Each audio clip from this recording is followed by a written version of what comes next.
کیا آپ جانتے ہیں کہ صرف کھانا پینا چھوڑ دینا ہی روزہ نہیں، اگر زبان قابو میں نہ ہو تو روزہ کمزور بھی ہو سکتا ہے۔ آج ہم بات کریں گے رمضان میں جھوٹ اور غیبت، کیا ان سے روزہ ٹوٹ جاتا ہے یا صرف ثواب ختم ہو جاتا ہے؟ اللہ تعالیٰ نے روزے کا مقصد بیان کیا تاکہ تم متقی بن جاؤ۔ روزہ صرف جسم کو نہیں، دل اور زبان کو بھی پاک کرنے کا نام ہے۔ اگر انسان سارا دن بھوکا پیاسا رہے مگر جھوٹ بولے اور غیبت کرے تو کیا وہ واقعی روزہ دار ہے؟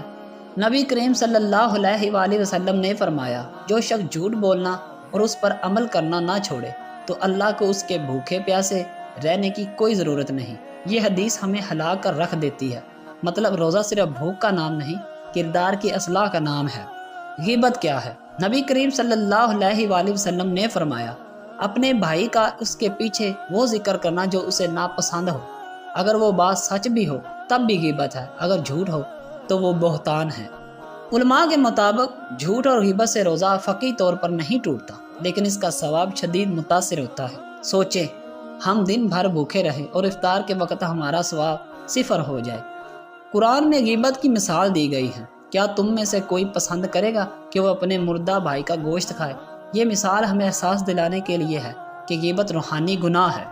جھوٹ اور غیبت سے دل سخت ہو جاتا ہے، دعا کی قبولیت کم ہو جاتی ہے، رمضان کی برکت ختم ہو سکتی ہے، قیامت کا دن حساب سخت ہو سکتا ہے۔ رمضان زبان کی تربیت کا مہینہ ہے۔ بولنے سے پہلے سوچیں، غیر ضروری گفتگو سے پرہیز کریں، سوشل میڈیا پر بھی احتیاط کریں۔ اگر غیبت ہو جائے تو فوراً توبہ کریں، جس کی غیبت کی ہو اس کے لیے دعا کریں۔ آج ہم عہد کریں، یہ رمضان صرف بھوک کا نہیں، زبان کی حفاظت کا بھی ہوگا۔ اپنا روزہ محفوظ رکھیں، کیونکہ کبھی کبھی زبان کا ایک جملہ پورے دن کی عبادت ضائع کر دیتا ہے۔